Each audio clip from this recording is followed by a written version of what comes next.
నమస్కారం ముఖేష్ గారు. నమస్తే అండి. కోస్తాంధ్ర విషయానికి వస్తేనండి. ఇక్కడ కృష్ణా, ప్రకాశం, గుంటూరు గురించి మాట్లాడుకుందాం ఫస్ట్. ఓకే. కృష్ణాకొచ్చేసరికి మనకు మొత్తం 16 నియోజకవర్గాలు ఉన్నాయి. ఒకటి విజయవాడ పార్లమెంటు, మచిలీపట్నం పార్లమెంటు. రెండోది ఏలూరు పార్లమెంటులో 2 నియోజకవర్గాలు వస్తాయి. కైకలూరు, నూజివీడు. మచిలీపట్నం పార్లమెంటుకొచ్చేసరికి ఏందంటే 7 నియోజకవర్గాల్లో 7 టీడీపీ ఖాతాలో ఉన్నాయి. ఒక పామర్రు ఒకటి టైట్ సిచ్యువేషన్‌లో నడిచింది. ఒకవేళ కాంగ్రెస్ అభ్యర్థి డివై దాస్ వల్ల ఏమన్నా ఓట్ బ్యాంక్ క్రాస్ అవుతే 100% అక్కడ కొంచెం డ్యామేజ్ జరిగే అవకాశం ఉంది. బట్ 6 నియోజకవర్గాలైతే 100% కూటమి ఎఫెక్ట్‌లో వెళ్ళిపోతాయి. పెడన, గుడివాడ, గన్నవరం, మచిలీపట్నం ఇవన్నీ. విజయవాడ పార్లమెంట్‌కి వచ్చేసరికి ఒక తిరువూరు నియోజకవర్గంలో స్వామిదాసు వైఎస్ఆర్‌సీపీ అభ్యర్థి, గతంలో టీడీపీ ఉండి వైసీపీలో వచ్చాడు. స్వామిదాస్‌కి వ్యక్తిగతంగా మంచి పేరుంది. అండ్ టీడీపీ నుంచి కొలికలపూడి శ్రీనివాసు కంటెస్ట్ చేయడం జరిగింది గమనిస్తే. ఇక్కడ ఏమైతుందంటే ఇక్కడ ఇద్దరు వ్యక్తుల అభ్యర్థులు ఏంటంటే కొలికలపూడి శ్రీనివాస్ నాన్ లోకల్, ఇక్కడ నుంచి బయటికి తీసుకెళ్ళి అక్కడ కంటెస్ట్ చేయడం జరిగింది. బట్ అతను బాగా 100% కష్టపడ్డాడు, ఫుల్ టైట్ ఫైట్ ఇచ్చాడు. కానీ స్వామిదాస్ గతంలో ఓడిపోయిన సింపతి ఏదైతే ఉందో ఆ సింపతితో పాటు మొన్న టీడీపీ పార్టీలో అదే కేసీఆర్ నాన్నతోటి పోయాడు, ప్లస్ ఇంకోటి కొన్ని ఈక్వేషన్స్ స్వామిదాస్ మీద ఉన్న వ్యక్తిగత క్రెడెన్షియల్స్ ఏంటంటే అతనికి కొంచెం గ్రాఫ్ ఎక్కువ చూపిస్తున్నాయి ఓకే. తిరువూరులో. ఇక విజయవాడ పార్లమెంట్లో one of the segment Vijayawada వెస్ట్లో మైనార్టీస్ సంఖ్య ఒక 40,000 ఉంటుంది. అండ్ సుజనా చౌదరి బీజేపీ నుంచి అక్కడ కంటెస్ట్ చేశాడు.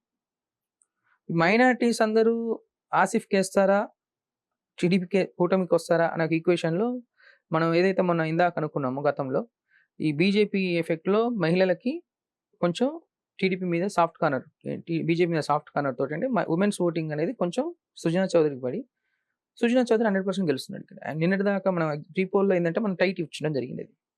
బట్ ప్రీ పోల్ తర్వాత మనం కొంచెం చిన్నగా క్రాస్ చెక్ చేసుకున్నప్పుడు ఏంటంటే టీడీపీ కొంచెం ఎక్కువ పడి మంచి మెజార్టీతో గెలిచే అవకాశాలు క్లియర్ ఉన్నాయి. అంటే ఇక్కడ విజయవాడ పార్లమెంట్లో తిరువూరు ఒకటి, మచిలీపట్నం పార్లమెంట్లో పామర్ ఒకటి, ఈ 2 డౌట్ ఉంది.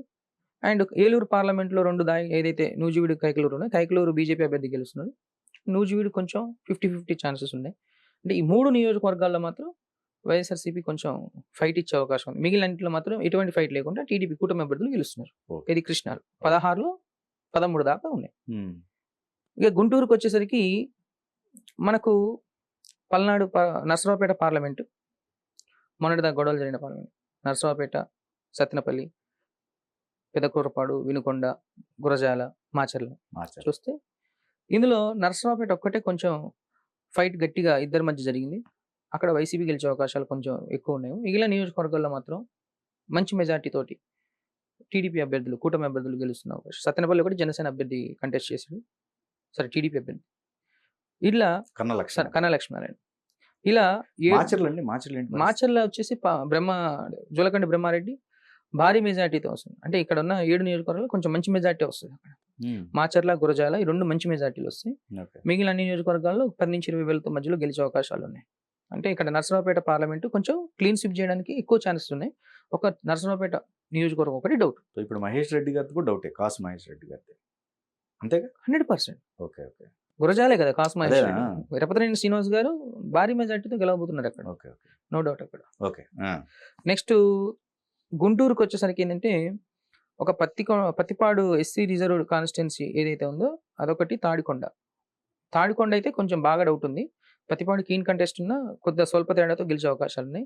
మిగిలిన అన్ని నియోజకవర్గాల్లో కూటమి అభ్యర్థులు అయితే 100% గెలిచే అవకాశాలు ఇక్కడ ఉన్నాయి. అంటే ఓవరాల్ గుంటూరు 17 సెగ్మెంట్లో చూస్తే ఏంటంటే ఒక తాడికొండ, ఇక్కడ నర్సరావుపేట ఈ 2 డౌట్, పత్తిపాడు కొంచెం 50-50 రేషియో ఉన్న మిగిలిన అన్ని నియోజకవర్గాలు అంటే 13-14 నియోజకవర్గాల్లో కూటమి అభ్యర్థులు గెలుస్తున్నారు ఇక్కడ. అండ్ ఇక ప్రకాశంకి వచ్చేసరికి 12 నియోజకవర్గాల్లో గుట్టిపాటి రవి అద్దంకి నుంచి గెలుస్తున్నాడు, నో డౌట్ అక్కడ. ఈ 12లో వచ్చేసరికి మార్కాపురం 100% వైఎస్ఆర్సీపీకి ఛాన్స్ ఉంది. తర్వాత గిద్దలూరు, తర్వాత చీరాల నుంచి కరణం వెంకటేష్ 100% గెలిచే అవకాశం ఉంది. ఇక బాపట్ల నుంచి టైట్ ఫైట్ ఇచ్చినప్పటికీ స్వల్ప తేడాతోటి బాపట్లలో నరేంద్ర వర్మ గెలిచే అవకాశాలు క్లియర్‌గా ఉన్నాయి. అంటే ఇలా ప్రకాశంలో ఉన్న 12లో ఓ 4 ఏదైతే చీరాల గాని, మార్కాపురం, గిద్దలూరు, దర్శి 50-50 ఛాన్సెస్ ఉన్నాయి. దర్శి 50-50 ఛాన్సెస్ ఉన్నా ఎక్కువ ఎడ్జెస్ మాత్రం టీడీపీకే ఉన్నాయి. ఇలా చూసుకుంటే 4 నియోజకవర్గాల్లో ప్రకాశంలో మైనస్ ఉంది. మిగిలిన 7, 8 నియోజకవర్గాల్లో మాత్రం 7 క్లీన్ స్వీపు. 8దో నియోజకవర్గం దర్శి ఏదైతే ఉందో అది టైట్ ఫైట్ ఉంది. అంటే ఇక్కడ 7, 13, 20 ఆడ 13, 33 నియోజకవర్గాలు. ఈ 3 జిల్లాల్లో చూస్తే టీడీపీకి అనుకూలం, కూటమికి అనుకూలంగా ఉన్నాయి. ఇప్పుడు మీరు చెప్పిన దాంట్లో బాపట్ల చాలా వరకు కూడా అసలు వాళ్ళ ఫ్యామిలీ తప్ప వేరే వాళ్ళకి ఛాన్స్ లేదనేదే జరుగుతుంది. మరి మీరు గ్రౌండ్ లో అట్లా ఉందా? మీకు వ్యతిరేకత అంటే 100% బాపట్ల ఏంటంటే ప్రీ పోల్ వరకు, అంటే ఒక ఎలక్షన్స్ కి ఒక 1 వీక్ బిఫోర్ వరకు కూడా నరేంద్ర వర్మ మంచి గట్టి క్యాండిడేట్. టీడీపీ నుంచి కంటెస్ట్ చేస్తున్న Narendra Varma okay, strong candidate. ఎవరు టీడీపీ అంటే చారిటీస్ బాగా చేసిన వ్యక్తి, ఎవరు పోయినా కానీ సపోర్ట్ చేసే వ్యక్తి అనేది మనం అబ్జర్వ్ చేసింది. వ్యక్తిగతంగా ఎంత క్రెడెన్షియల్స్ ఉన్నా పార్టీ పరంగా ఓట్ బ్యాంక్ ఇంపార్టెంట్ కాబట్టి ఇక్కడ పార్టీ పరంగా ఓట్ బ్యాంక్ వచ్చేసరికి ఎప్పుడు సర్వే చేసిన ఏంటంటే ఒక 3 సార్లు 4%, 5% మైనస్ వస్తుండే. కానీ ఎలక్షన్స్ కి కొద్ది రోజుల ముందు ఏమైందంటే వైఎస్ఆర్సీపీలో ఉన్న కాంగ్రెస్ పార్టీలో ఉన్న స్ట్రాంగ్ లీడర్ గతంలో ఒక రెడ్డి సామాజిక వర్గానికి చెందిన వ్యక్తి నరేంద్ర వర్మకు సపోర్ట్ గా ఈ పార్టీలో చేరడం అనేది ఆయనకు బాగా కలిసి వచ్చిన అంశం. ఆయనతో పాటు ఏమైందంటే ఒక ఆల్మోస్ట్ ఒక 5 to 10,000 ఓట్ బ్యాంక్ ట్రాన్స్ఫర్ అవుతుంది ఆ వ్యక్తికి సంబంధించి.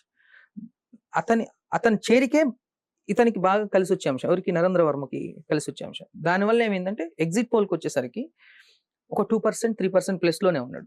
టైట్ ఫైట్ లో ఉన్నా గెలుస్తాడు, నో డౌట్.